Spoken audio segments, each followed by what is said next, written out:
तो दोस्तों, सब्जियों की खेती करने वाले किसान भाइयों को इस दिसंबर और जनवरी महीने का इंतजार काफी बेसब्री से रहता है, क्योंकि इन्हीं 2 महीनों में सब्जियों की सबसे ज्यादा खेती की जाती है। और इस समय पे लगाई गई खेती से उत्पादन भी काफी शानदार निकल के आता है, क्योंकि ये 2 महीने सब्जियों की खेती करने के लिए काफी ज्यादा अनुकूल होते हैं और सबसे ज्यादा किसान भाई इन्हीं 2 महीनों में सब्जियों की खेती करते हैं।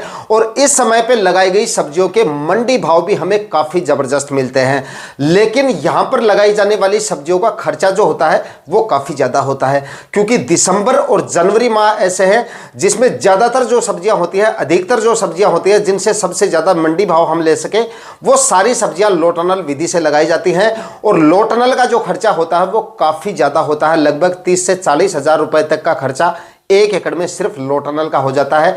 और उसके बाद में और भी काफी सारे खर्चे हैं जो हमारी सब्जियों पे बढ़ जाते हैं। इस वजह से लो टनल के खर्चे को सहन नहीं कर पाने की वजह से काफी किसान भाई इन सब्जियों को लगाने से वंचित रह जाते हैं।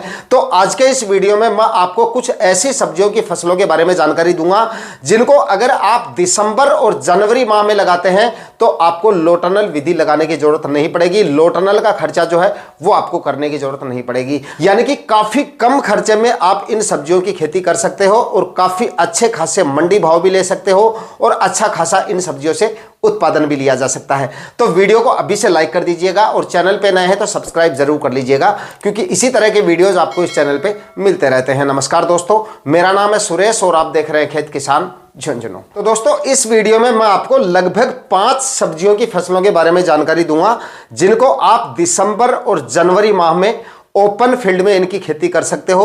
और आने वाले दिनों में ये 5 सब्जियां आपको अच्छे खासे मंडी भाव देके जाएंगी और अच्छा खासा उत्पादन भी देके जाएंगी। लेकिन लगाने से पहले एक बार आपको अपने एरिया में जरूर देख लेना है कि इनमें से कौन सी फसलों की डिमांड आपके एरिया में सबसे ज्यादा रहती है। उसी हिसाब से आपको इन सब्जियों का चयन करना है और कम से कम 2 से 3 फसलों का चुनाव जरूर करना है। एक ही फसल पे डिपेंड नहीं रहना है, 2 से 3 फसलों को आपको लगाना है, ताकि एक फसल अगर डाउन भी रह जाती है तो बाकी की फसलों से आपको अच्छे खासे मंडी भाव मिल जाए।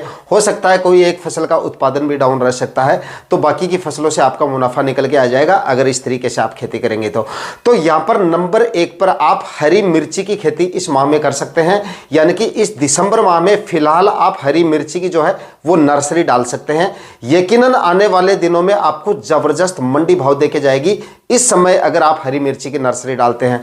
इस समय अगर आप नर्सरी डालेंगे तो लगभग आपकी हरी मिर्ची का जो प्लांटेशन है वो जनवरी के आखिरी सप्ताह तक हो जाएगा। और अगर आप थोड़ा सा लेट करते हैं तो फरवरी के पहले सप्ताह तक आपकी हरी मिर्ची का प्लांटेशन हो जाएगा। उसके बाद लगभग 2 महीने बाद में आपको उत्पादन मिलना शुरू होगा। ये मान के चलिए कि फरवरी, मार्च और अप्रैल के मध्य तक आपको इसकी पहली तुड़ाई जो है वो शुरू होगी और अप्रैल के मध्य तक इसके मंडी भाव जो है वो आपको ठीक ठाक मिलेंगे। पहली तुड़ाई में हो सकता है कि थोड़े से मंडी भाव जो है वो आपको डाउन मिले, लेकिन उसके बाद में जितनी भी आप हार्वेस्टिंग करोगे हर तुड़ाई की आपको जबरदस्त मंडी भाव मिलेंगे, क्योंकि उसके बाद में हरी मिर्ची के जो मंडी भाव है वो वापस सुधरने शुरू होते हैं। मैंने एक वीडियो में पहले ही बताया था, एक बार हरी मिर्ची के जो भाव हैं वो डाउन आते हैं और वो यही महीना होता है अप्रैल के मध्य तक जो है, या पूरा अप्रैल माह मान के चलो आप, अप्रैल माह में जो है इसके मंडी भाव डाउन आ जाते हैं। उसके बाद में जैसे जैसे टेम्परेचर बढ़ते हैं, बाकी सब्जियों की आवक मंडियों में कम होती है, उसके बाद में हरी मिर्ची की जो डिमांड है वो वापस बढ़ने लगती है और इसके भाव में अच्छा खासा सुधार हमें फिर देखने को मिल जाता है। तो हो सकता है कि पहली तुड़ाई में आपको थोड़े से मंडी भाव डाउन मिले, तो या तो आप ये करें कि पहली तुड़ाई में थोड़ा सा डिले कर दें और उसके बाद में पहली तुड़ाई करें। उसके बाद में लगातार आपको पूरी गर्मियों में जब तक बारिश वगैरह नहीं होगी तब तक आपको हरी मिर्ची से उत्पादन मिलेगा और तब तक हर तुड़ाई से आपको जबरदस्त मंडी भाव मिलते रहेंगे और काफी अच्छा खासा उत्पादन भी निकल के आएगा। अगर आप इस समय पे हरी मिर्ची की नर्सरी डाल सकते हैं तो आप डाल लीजिएगा। अच्छा खासा प्रॉफिट भी हरी मिर्ची की फसल आपको देके जाएगी। अगर आप इस समय इसकी खेती करते हैं तो आप हरी मिर्ची लगा लीजिए। अच्छी वैरायटियों का सिलेक्शन करें। ओजस वैरायटी आती है नोमेंस की, उसका आप सिलेक्शन कर लीजिएगा।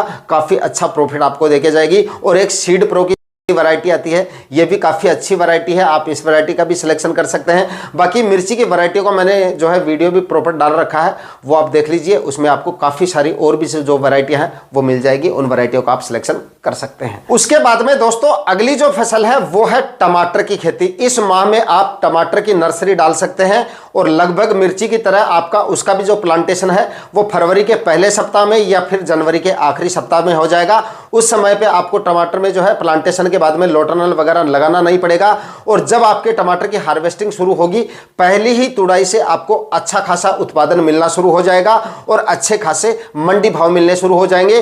और उसके बाद में पूरी गर्मियों में टमाटर की डिमांड बनी रहती है, हर समय वैसे तो टमाटर की डिमांड बनी रहती है, इस वजह से टमाटर के भी मंडी भाव आपको काफी अच्छे खासे मिल जाएंगे और उत्पादन भी इसका आपको काफी शानदार मिल जाएगा।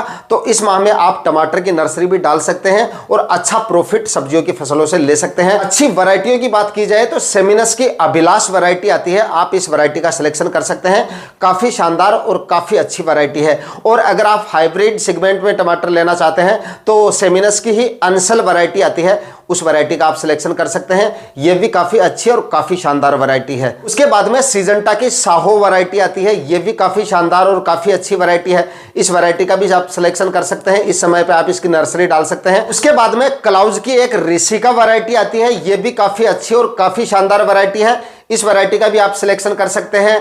और उसके बाद में सीजंटा की हिमशिखर वैरायटी आती है, एक सीजंटा की ही हिमसोना वैरायटी आती है, तमाम वैरायटी हैं जिनका आप इस समय पे सिलेक्शन कर सकते हैं। ये सारी वैरायटियां काफ़ी अच्छी हैं, काफ़ी अच्छा उत्पादन मिल जाएगा और उत्पादन की क्वालिटी भी इन सभी वैरायटियों से आपको काफ़ी शानदार मिल जाएगी।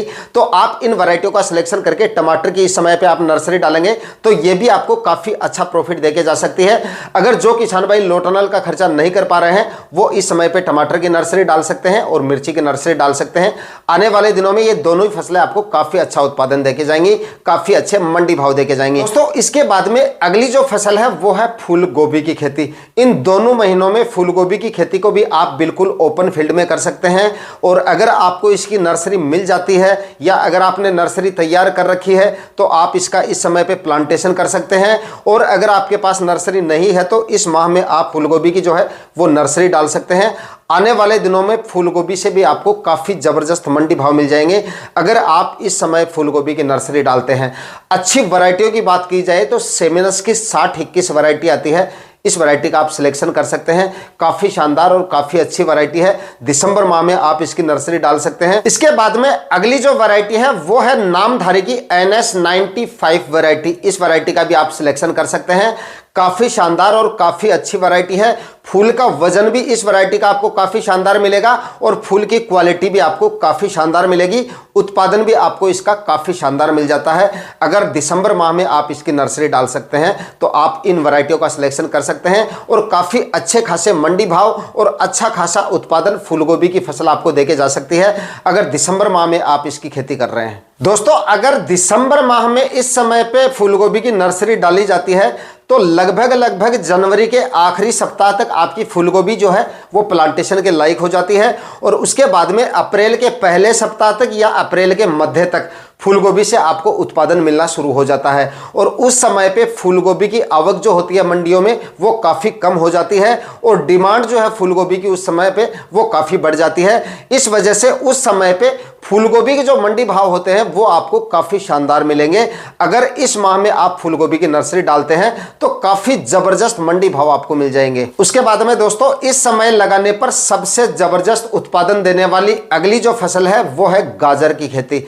इस समय पे आप गाजर की खेती भी कर सकते हैं, काफ़ी कम खर्चे में आप इसकी खेती कर पाएंगे, यानी इसमें आपका खर्चा जो होगा वो काफ़ी कम होगा। बिल्कुल कम खर्चे में ये फसल आप लगा सकते हैं, ना ही तो इसमें आपको बेड वेड बनाने की जरूरत पड़ेगी, ना ही प्लास्टिक मल्च लगानी पड़ेगी और ना ही आपको लोटनल वगैरह का झंझट करना पड़ेगा। यानी कि सब्जियों में सबसे ज़्यादा जो खर्चे होते हैं उनमें से किसी भी तरह का खर्चा आपको गाजर की खेती में नहीं करना पड़ेगा और इस समय पर लगाई गई गाजर का उत्पादन भी आपको काफ़ी ज़बरदस्त मिलेगा और आने वाले दिनों में एवरेज मंडी भाव भी आपको इसके मिल जाएंगे। यानी कि मैं ये तो नहीं कहूंगा कि सबसे ज्यादा मंडी भाव मिलेंगे, लेकिन गाजर की फसल के उत्पादन को देखते हुए अगर इसके एवरेज मंडी भाव भी अगर आपको उस समय पे मिल जाते हैं, लगभग 15 रुपए केजी के मंडी भाव भी आपको मिल जाएंगे, तो गाजर की फसल से एक अच्छा प्रॉफिट निकाला जा सकता है। तो इस समय पे आप गाजर की खेती भी कर सकते हैं, क्योंकि इस समय पे लगाई गई गाजर जब आपकी मार्केट में आएगी उस समय पे बाकी किसान भाइयों की जो गाजर की फसल है वो खत्म हो चुकी होगी और मंडियों में गाजर की आवक जो है वो काफी कम हो चुकी होगी। इस वजह से आपको इस समय पे लगाई गई गाजर के काफी अच्छे खासे मंडी भाव मिल जाएंगे और उत्पादन जो होता है गाजर का वो भी काफी शानदार निकल के आता है।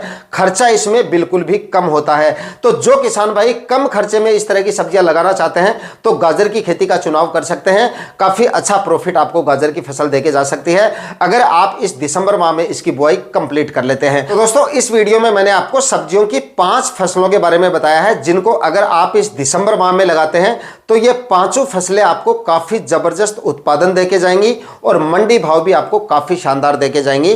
कम खर्चे में आप इन सब्जियों की खेती कर सकते हो बिना लो टनल के।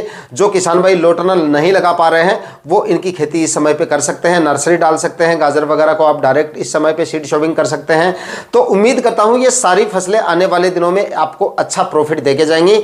लगभग 3 से 4 फसलों का आपको चुनाव करना है ताकि सब्जियों की फसल से अच्छा उत्पादन और अच्छा मुनाफा निकाला जा सके। उम्मीद करता हूं ये वीडियो आपके लिए इंफॉर्मेटिव रहा होगा। वीडियो अगर पसंद आए तो वीडियो को लाइक शेयर करके चैनल को सब्सक्राइब जरूर कर लीजिएगा। मिलते हैं किसी और वीडियो में नए टॉपिक के साथ, तब तक के लिए जय हिंद, वंदे मातरम।